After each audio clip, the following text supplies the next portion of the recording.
کہ بہت ہی شارٹ میں اگر آپ دیکھیں گے تو امام حسن نے یہ کمپرومائز جو کیا یا سلو یا peace treaty, one of the main reason یا major reason, governor Sham Muawiya نے بیت المال، مسلمانوں کا خزانہ، اس کا منہ کھول دیا اور لوگوں کو برائب یا رشوت کے ذریعے سے خریدنا شروع کیا، بلکہ بہت اوپن قسم کی یہ ٹریڈنگ ہوتی تھی۔ سوال کیا جاتا تھا کہ بتاؤ تمہارے ایمان کی ویلیو کیا؟ آپ نے دیکھا ہوگا کہ موٹر کار بیچی جاتی ہے، فلیٹ یا اپارٹمنٹ بیچے جاتے ہیں، لینڈ کا سودا ہوتا ہے، وہاں تو سیدھی سادی بات ایمان، تم بتاؤ تمہارے ایمان کی کیا پرائس ہے؟ حاکم شام وہ پرائس دینے کو تیار ہے۔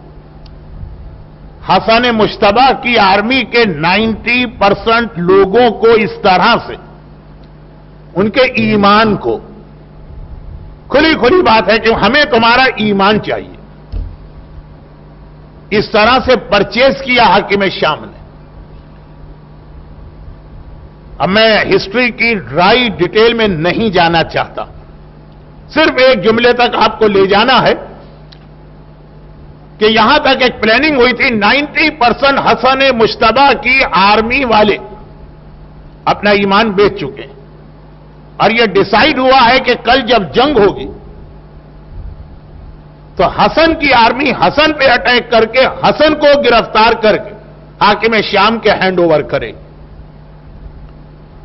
اور پھر یہ ہے معاویہ کی پالیٹکس۔ وہ سارے لیٹرز معاویہ نے امام حسن کو بھجوا دی اور کہا یہ ہے آپ کی آرمی جس پر آپ ریلائی کر کے آ رہے ہیں۔ حسن مشتبہ آرمی پہ ریلائی نہیں کرتے، وہ علی کا وارث اور علی کا بیٹا ہے۔ جب علی خیبر کے میدان میں علم لے کے چلے تھے تو پیچھے پلٹ کے بھی نہیں دیکھا کہ آرمی ہے کہ نہیں، لیکن گورنر شام تو اپنے حساب سے جیسی اس کی مینٹلٹی، کہا دیکھیے یہ آپ کی آرمی ہے، سب نے اپنا ایمان میرے ہاتھ بیچ دیا۔ اور آپ نے صدام کے زمانے میں ایک جملہ سنا ہوگا، یہ خالی صدام کا نہیں ہے، تمام ڈکٹیٹرز، مگر یہ سٹارٹ ہوا تھا حاکم شام معاویہ کے زمانے سے۔ صدام کے زمانے میں ایک جملہ آپ نے اکثر سنا ہوگا کہ اتنا اس کا انٹیلیجنس کا سسٹم اور اس کے اسپائس، وہ سسٹم اس کا اتنا اسٹرانگ تھا کہ شوہر کو نہیں معلوم ہوتا تھا کہ میری وائف ہے کہ یہ صدام کی انٹیلیجنس کا پارٹ ہے۔ بیوی کو اپنے شوہر کے بارے میں نہیں معلوم، والدین اپنی اولاد کے لیے نہیں جانتے، اولاد اپنے والدین کے لیے نہیں جانتے، بھائی بھائی کی رپورٹ کرتا ہے، بیٹا باپ کی رپورٹ کرتا ہے، شوہر بیوی کی رپورٹ کرتا، اور ہر ڈکٹیٹر کا یہی سسٹم ہوتا، مگر پہلی بار یہ حاکم شام نے سسٹم شروع کیا، اس طرح سے لوگوں کے ایمان خریدیں کہ بیوی کا ایمان حاکم شام نے پرچیز کر لیا، شوہر کو بھی نہیں معلوم۔ مختار نامہ، الحمدللہ اس کا بھی سیریل بن گیا۔ انفارچونیٹلی میرے پاس اتنا ٹائم نہیں تھا کہ میں اس کو دیکھ سکوں، لیکن مختار نامے کے اندر ایک روایت یہی آتی ہے۔ دیکھیے جب کوئی سیریل بنایا جاتا ہے تو تھوڑا بہت ہسٹری کو تھوڑا سا، کوئی میجر پارٹ نہیں لیکن تھوڑا سا مائنر چینج کرنا پڑتا، تو جتنے سیریل ہیں اس میں یہ بات یاد رکھیے گا۔ لاسٹ ایئر میں دبئی کے ستوا میں یہی مجلس سے پڑھ رہا تھا، اور آج کی طرح سے جو سیٹرڈے نائٹ یا ویکینڈ تھا تو مجلس کے بعد پھر مختار نامے پر ایک ڈسکشن ہوا تھا ہمارا 90 منٹ کا۔ مختار نامے سے مطلب جو سیریل ہے امیر مختار کا، کچھ چیزیں اس میں ایسی ہیں جو ذرا سا مائنر چینج کرنا پڑا تھا سیریل کی وجہ سے، تو ذرا سے پرابلم یا ڈاؤٹ کریٹ ہو گئے تھے۔ میں ادھر نہیں جا رہا ہوں، یہ ہمارا بات کا ایک ٹاپک ہے، میڈیا اور اس کے ایفیکٹس امپیکٹ جو ہماری ینگ جنریشن پر پڑ رہے ہیں. ابھی تو بہت چھوٹی سی بات کہ مختار نامے میں ایک واقعہ آتا ہے کہ نہیں کہ جب امام حسن پر ان کی اپنی آرمی نے اٹیک کیا تو امام حسن مختار کے چچا کے پاس چلے گئے جو ایٹ دیٹ ٹائم ہی was governor of Madain. Madain جو ہماری بہت ہی ایک امپورٹنٹ زیارت ہے سلمان پاک حضرت سلمان فارسی کی. ابھی آج کل چونکہ عراق کے اندر سچویشن 100% انڈر کنٹرول تو نہیں ہے تو کازمین اور سامرہ تک لوگ جاتے ہیں, مدائن نہیں جاتے ہیں اور اٹس بیٹر. لیکن ایک بہت امپورٹنٹ زیارت ہے مدائن. وہاں کے گورنر تھے مختار کے اپنے چچا امام حسن. گورنر کے پیلس میں چلے گئے. وہ شیعہ تھا فیتھ فل, لیکن مختار کو ڈاؤٹ ہو گئے. اس نے دیکھا کہ امام علی کے اتنے کمپینین اور صحابی معاویہ نے ان کا ایمان پرچیز کر لیا اور کسی کو نہیں معلوم کسی کے بارے میں, تو پتہ نہیں میرا چچا ہو سکتا ہے کہ یہ بھی معاویہ کے ہاتھ بک چکا ہو. اب کیسے پتہ چلے؟ اگر یہ امام حسن کا فیتھ فل صحابی ہے تو امام حسن کو یہی رہنا چاہیے, وہ گورنر کا کیسل, ایک سیف پلیس. اور اگر یہ معاویہ نے اس کو خرید لیا پرچیزڈ بائی معاویہ تو امام حسن کو یہاں سے مجھے لے کے چلا جانا. مختار پریشان, بھتیجا اپنے چچا کے بارے میں نہیں پہچان پا رہا, جج نہیں کر پا رہا.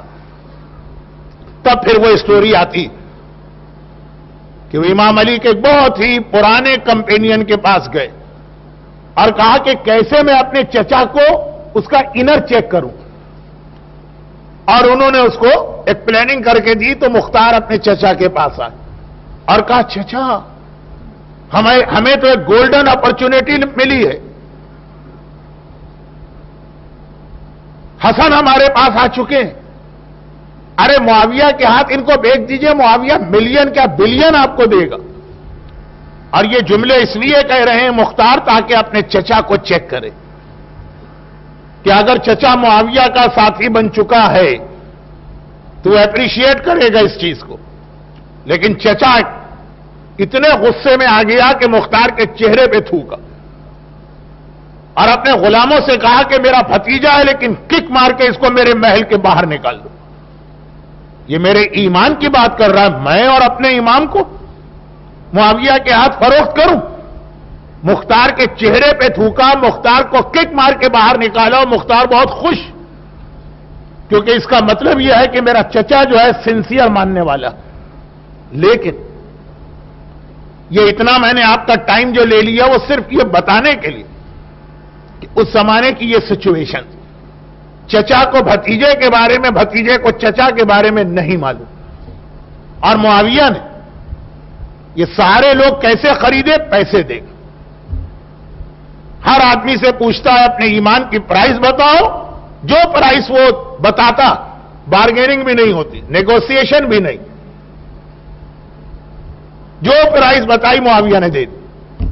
بس یہاں پہ میرا ایک سوال اور ایک جملہ جس سے میں اپنی آج کی تقریر کو آگے بڑھاؤں گا, اور وہ سوال یہ کہ معاویہ کے پاس اتنی دولت کہاں سے آئی؟ اس کی فیملی کے پاس اتنی دولت تو کبھی نہیں تھی. اب میں کیا کروں, میں ممبر پہ بھی بیٹھا ہوں اور ماہ رمضان ہے, ورنہ بتا نہیں سکتا کہ یہ کیسی فیملی تھی. یہ دولت کہاں سے آئی؟ وہ ایک پروونس سیریا کا گورنر تھا. سیریا, وہاں سے جو ریونیو آتا ہے وہ اتنا ہے کہ معاویہ اپنی پرسنل کوئی دولت نہیں ہے, یہ مسلمانوں کی دولت ہے جس سے ایمان خرید رہا. امام حسن کے پاس 19 پروونس ہیں, چلیں کراؤنڈ فگر بنا لیں 20. دیٹ مینس امام حسن کے پاس مسلمانوں کی جو ویلتھ یا ریونیو والا خزانہ وہ 20 ٹائمز زیادہ ہے معاویہ سے. جب کوئی چیز مارکیٹ میں سیل کے لیے یا بیچنے کے لیے رکھی جائے تو کیا طریقہ ہوتا؟ ایک آدمی نے $1,000 اس کی پرائس لگائی، ہم نے کہا 1200، وہ چیز ہم کو مل جائے۔ اگر معاویہ مسلمانوں کے بیت المال سے امام حسن کے شیعوں کا ایمان خرید رہا تو امام حسن کے پاس تو اس سے 20 ٹائمز زیادہ دولت ہے، امام حسن ڈبل پرائز لگا سکتے ہیں۔ یہ جو لوگ تھے امام حسن کی آرمی کے، یہ آئیڈیالوجی میں معاویہ کے ساتھ نہیں تھے، ان کا عقیدہ یہ نہیں تھا کہ معاویہ ہمارا حکمران، ایمان بیچ رہے ہیں، معاویہ نے پرائس لگائی، انہوں نے ایمان دے دیے۔ تو اگر اسی طرح سے ٹرانزیکشن ہو رہا تو حسن مجتبی 20 ٹائمز زیادہ پرائس لگا کر اس کا ایمان واپس خرید سکتے، اور خالی اس کا نہیں، معاویہ کی آرمی کا بھی۔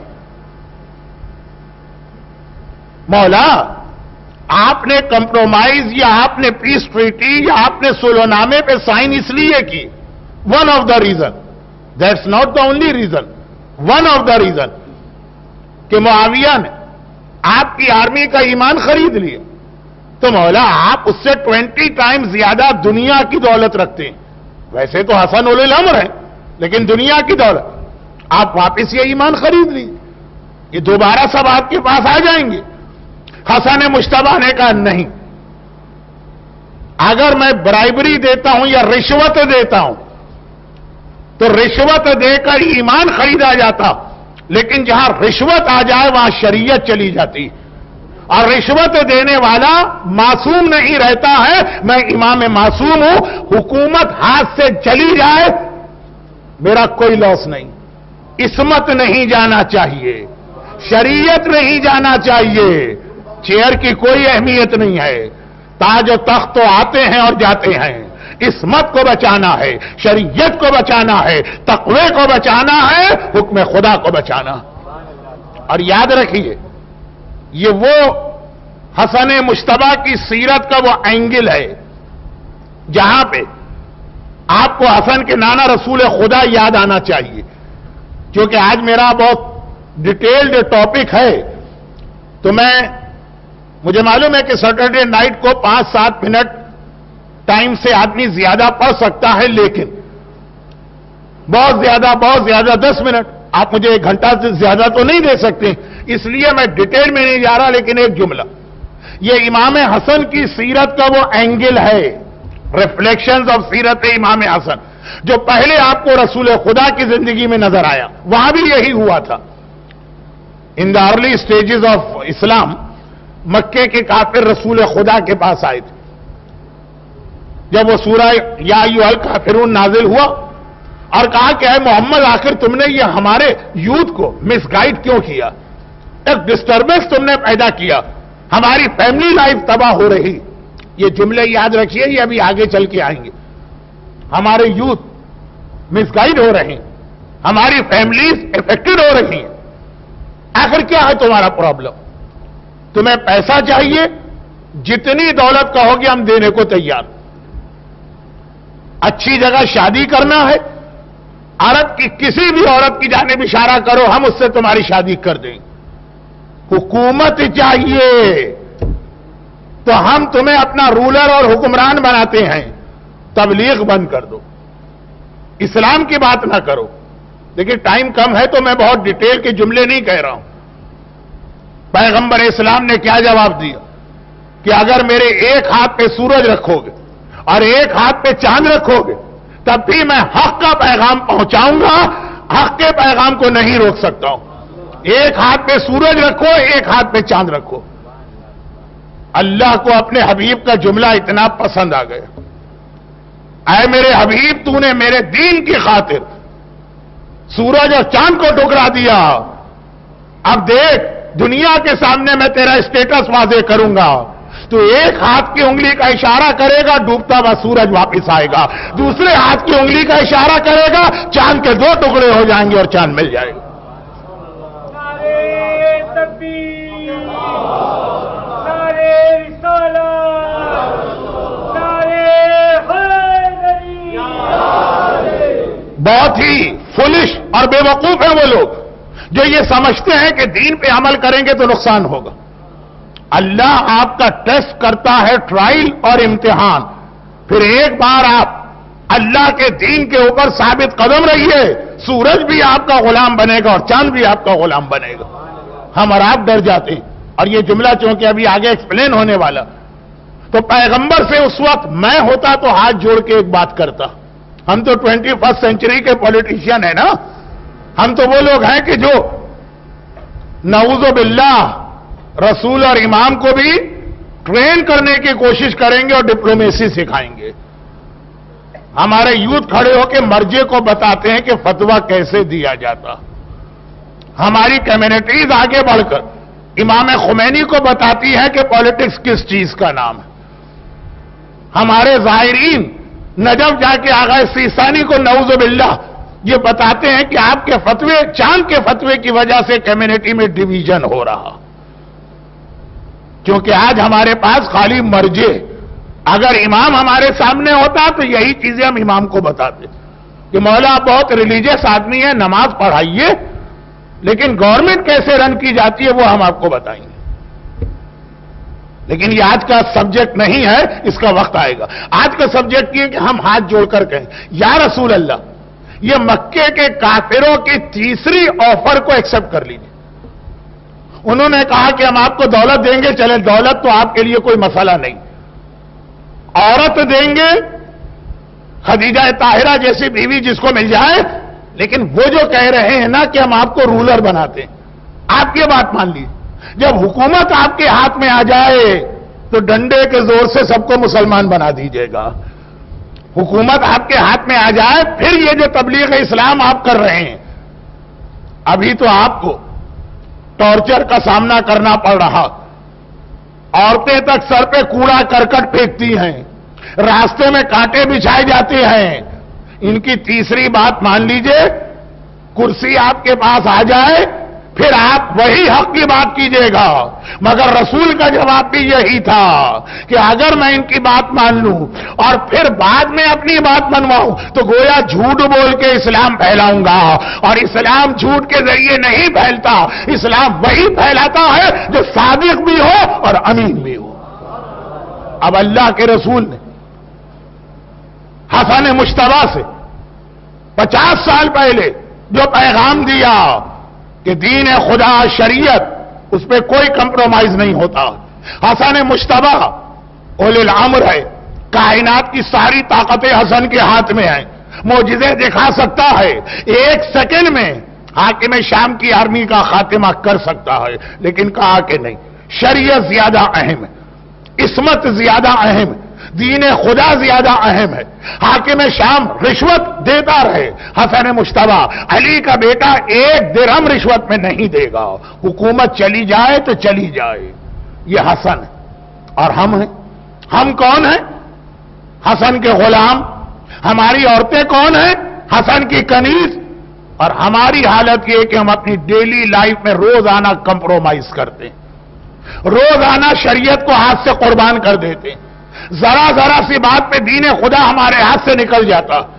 حسن مجتبی کی ولادت کو سیلیبریٹ بھی کرتے ہیں، دعائے توسل میں حسن مجتبی کا نام بھی لیتے ہیں، پنجتن میں حسن مجتبی کو شامل بھی سمجھتے ہیں. حج اور عمرے میں جنت البقیع حسن کی ٹوٹی ہوئی قبر کو دیکھ کے روتے بھی ہیں. لیکن جب ہماری اور آپ کی پریکٹیکل لائف کی بات آتی، بزنس میں $10 کا نقصان نہیں ہونا چاہیے. جھوٹ بولنا پڑے تو بول لو، فراڈ کرنا پڑے تو فراڈ کرو، چیٹنگ کرنا پڑے تو چیٹنگ کرو. ارے ڈالر اور پاؤنڈ تو بہت بڑی چیز ہے. چھوٹی چھوٹی سی بات، ہمارے رشتہ دار کے یہاں شادی، ہمیں پتا ہے کہ مکس گیدرنگ، ہمیں پتا ہے کہ میوزک پلے کی جائے گی، ہمیں پتا ہے کہ وہاں فعل حرام ہوگا، لیکن جانا ضروری ورنہ وہ ناراض ہو جائے گا. ذرا ذرا سی بات پہ کمپرومائز. برتھ ڈے پارٹی، حتیٰ میں نے تو یہاں تک دیکھا ہے، شادی تو پھر بھی ہمارا ایک پرسنل فنکشن ہے، برتھ ڈے تو پھر بھی ہمارے گھر کا ایک فنکشن. جہاں امام کے نام پہ مثلا انڈیا پاکستان میں بہت سی جگہوں پہ 22 رجب کی نیاز ہوتی، وہاں بھی مکس گیدرنگ. اور ہر جگہ اگر آپ کہیں کہ آپ تو اتنے ریلیجس، اور آپ تو دعائے کمیل میں رونے والے، اور آپ تو دعائے افتتاح کے اندر تڑپنے والے، اور آپ تو کربلا کی زیارت میں ذریعے امام پکڑ کے بے ہوش ہونے والے، یہ یہاں آپ کو کیا ہو گیا؟ کہا مولانا کیا کیا جائے، بھائی ناراض ہو جائے گا، کیا کیا جائے بہن ناراض ہو جائے گی، کیا کیا جائے بزنس ٹرم کو نقصان پہنچے گا، کیا کیا جائے فیملی میں ڈسپیوٹ ہو جائے گا. مکے کے کافروں نے رسول اللہ سے جو کمپلین کی تھی اس کا ریزن یہی تھا کہ جس فیملی میں ایک آدمی مسلمان ہوتا تھا وہ اپنی فیملی سے کہہ دیتا تھا کہ میں تمہاری پریکٹیکل لائف میں انٹرفیئر نہیں کر رہا، لیکن میں شراب نہیں پیوں گا، لیکن میں ڈانس نہیں کروں گا، لیکن میں میوزک کو اٹینڈ نہیں کروں گا، لیکن میں سور کا گوشت نہیں کھاؤں گا. اور اس کی فیملی ناراض ہو جاتی ہے. وہ کافر ہیں، وہ ناراض ہو تو سمجھ میں آتا ہے یہ آج کا مومن ہے. اگر آپ صرف اتنی سی بات کہہ دیں کہ مس گیدرنگ میں ہماری وائف نہیں آئے گی، وہ ناراض ہو جائے گا، وہ سمجھے گا آپ نے اس کی انسلٹ کر دی. کمپرومائز بہت ہی مشہور یہ واقعہ آج کل ہے، اور چونکہ ٹائم بہت کم رہ گیا تو میں اسی چھوٹے سے واقعے کو بتا رہا ہوں. آپ نے مجھے آئی ایم پریٹی شیور کہ کم از کم 20 یا 30 ٹائمز یہ واقعہ سنا ہوگا، لیکن جو میری آج کی اسپیچ کا ٹاپک چل رہا ہے اس کے اندر ایک بار اور سن لیجیے. ایران کا ایک پروونس ہے سیستان، یہ پاکستان کے بارڈر سے ملتا ہے سیستان. وہاں کے ایک بہت بڑے عالم تھے، مجتہد نہیں تھے، حجت الاسلام لیول کے. اور آج سے 100 سال پہلے کا واقعہ، اتنے 2 جملے میں نے کہے آپ کو یہ واقعہ یاد آ گیا ہوگا تو بہت جلدی انہیں 100 سال پہلے ان کو ایک شوق تھا، ان کی ایک ہابی تھی، ہابی کا لفظ تو صحیح نہیں ہے، ان کی ایک وش تھی کہ غیبت کے اس پیریڈ میں ان کے امام زمانہ سے فیس ٹو فیس ملاقات ہو جائے. اور یہ امپاسبل بھی نہیں. ہاں یہ الگ بات ہے کہ جس کی امام سے ملاقات ہوتی اس کو آرڈر یہ ہوتا ہے کہ اس واقعے کو سیکرٹ رکھنا. لیکن بہرحال محمد ابن یعقوب کلینی سے لے کے امام خمینی تک شیعہ تاریخ کے بڑے بڑے مراجع کی امام سے ملاقات ہوئی. ہم اس کو ڈینائی تو نہیں کر سکتے. ایک عام آدمی کہے کہ میں نے امام سے ملاقات کی تو ہم کہہ سکتے ہیں جھوٹ بول رہا، مگر کلینی، صدوق، مفید، حلی، سید مرتضی، شہیدین، مجلسی، اردبیلی، بہائی، محسن الحکیم، آغائے خوئی، امام خمینی رضوان اللہ علیہم اجمعین. جب میں فرسٹ ٹائم 84 میں دارالسلام آیا تھا تو بہت سارے مومنین مجھے ایسے ملے تھے جنہیں ہماری شیعہ تاریخ کے 40 علماء کے نام اس طرح یاد تھے کہ وہ ایوری نماز شب میں ان کا نام لیا کرتے تھے. آج کل تو 2-4 نام بھی لے تو سمجھانا پڑتا ہے یہ کون عالم. تو یہ ہماری شیعہ تاریخ کے بڑے بڑے علماء. اور بلکہ ہمارے پاس کچھ طریقے بھی ہیں کہ کیسے امام سے ملاقات ہو سکتی. کچھ دعائیں ہیں، کچھ عمل ہیں، کچھ جگہیں ہیں، مسجد سہلا، مسجد جمگران اور حج. غرض یہ کہ تو ایک بالکل ڈیفرنٹ ٹاپک ہے، میں ادھر نہیں جا رہا. ان عالم کو جو ایران کے ایک علاقے سیستان سے تعلق رکھتے ہیں بہت شوق تھا کہ امام سے میں فیس ٹو فیس ملاقات کروں. سارے عمل کیے، ساری دعائیں پڑھی، لیکن ہر دعا تو قبول بھی نہیں ہوتی. ایک دن مسجد میں اعلان ہوا کہ فلاں مومنہ کا انتقال ہو گیا ہے، اس کی نماز جنازہ. منیمم ایک مومن یا مومنہ کا حق ہے کہ اس کی نماز جنازہ کو اٹینڈ کرو. چنانچہ گئے نماز جنازہ میں. جو لوگ ایران کی زیارتیں بہت کر چکے ہیں انہیں شتیتا بی بی کا واقعہ یاد آ رہا ہوگا. وہ 40 منٹ کا واقعہ ہے. اور میں 4 منٹ میں اس بات کو کمپلیٹ کرنا چاہتا ہوں کیونکہ آج کل یہ بہت فیمس اسٹوری ہو چکی. نماز جنازہ کا اعلان ہوا گئے. نماز جنازہ جب پڑھنے لگے دارالسلام کے مومنین کو پتا کہ نماز جنازہ مسجد میں پڑھنا مکروہ ہے. حرام تو خیر نہیں ہے، مکروہ ہے، سوائے مکے کی مسجد کے. تو نماز جنازہ مسجد کے باہر ایک اوپن گراؤنڈ میں ہو رہی تھی. یہ نیت کر کے اللہ اکبر کہنا چاہتے ہیں کہ گھبرا گئے. دیکھا کہ میرے اگلی صف میں میرے آگے امام زمانہ کھڑے. اب ایک سوال یہ ہے کہ ان کو پتا کیسے چلا؟ وہ ساری ڈیٹیل کسی اور موقع پہ آئی. بہرحال پہچان لیا کہ میرے آگے کی صف میں امام زمانہ. اب نماز نہیں پڑھی جا رہی ہے، امام کی زیارت کرنا چاہ رہا تھا. امام میرے سامنے موجود ہے، جاؤ امام سے ملو. لیکن نماز جنازہ اور جنازہ اور قبر اور مسجد وہ جگہ ہے جہاں پر بات چیت کرنے کو کتنا کنڈیم کیا گیا. اگرچہ امام سے بات کرنا تو عبادت ہے، وہ اس کیٹیگری میں نہیں آتا، مگر نماز تو نہیں توڑ سکتے. جیسے ہی نماز کمپلیٹ ہوئی لوگ تو میت کو اٹھا کے چلے قبرستان کی جانب. انہوں نے میت کو چھوڑ دیا. واجب کفائی ہے، اتنے سارے لوگ ہیں. یہ ادھر دوڑ کے امام کے پاس آئے، دیکھا امام جا رہے، گھبرا کے پیچھے دوڑے. کہا مولا میں نے اتنے سال اعمال کیے تاکہ آپ کی زیارت ملے اور آج میری دعا قبول ہوئی ہے تو آپ مجھ سے بات بھی نہیں کر رہے، تیزی سے جا رہے. امام نے کہا میں تمہاری دعا کے نتیجے میں نہیں آیا ہوں، یعنی آج میں تم سے ملنے نہیں آیا ہوں. گھبرا کے کہا تو مولا کیوں آئے ہیں؟ کہا کہ اس مومنہ کی طرح سے اگر کسی کا کیریکٹر ہو تو جب بھی وہ مرتا ہے اس کے زمانے کا امام اس کے جنازے پہ آتا. یہ کہا اور امام غائب ہو گئے. اب ان کو پریشانی، یہ مومنہ کون؟ وہ تو ایک بھائی یہاں دارالسلام کی کمیونٹی سب ایک دوسرے کو جانتے ہیں، لیکن ہر جگہ تو ایسا نہیں ہوتا. اب کراچی میں جائیے آپ، محفل مرتضیٰ میں نماز پڑھنے جائیں گے، اعلان ہوگا کہ آج ایک نماز جنازہ کا سماچار ہے، آپ جا کے کھڑے ہو جائیں گے، آپ کو پتہ بھی نہیں کہ کون ہے مرنے والا. چنانچہ انہوں نے لوگوں سے پوچھا یہ کون ہے مومنہ؟ لوگوں نے کہا وہ اس کا گھر. گئے وہاں پہ، میت دفن ہو چکی ہے، وارث آ چکے ہیں. ایک مرتبہ ان کو واقعہ سنایا اور کہا کہ تمہاری مدر کے کیریکٹر میں کیا خاص بات تھی؟ وہ 4 بیٹے تھے، چاروں رونے لگے، کہنے لگے کہ ہمیں نہیں معلوم تھا کہ جو ہمارا اپنی ماں سے ایک ڈسپیوٹ ہوتا تھا یہ امام زمانہ کو اتنا پسند تھا. بھئی یہ سٹوری بہت مشہور ہے، آپ کو پورا واقعہ پتا ہے. میں آخری جملہ جلدی سے کہہ کر اس کے نتیجے پہ آتا ہوں.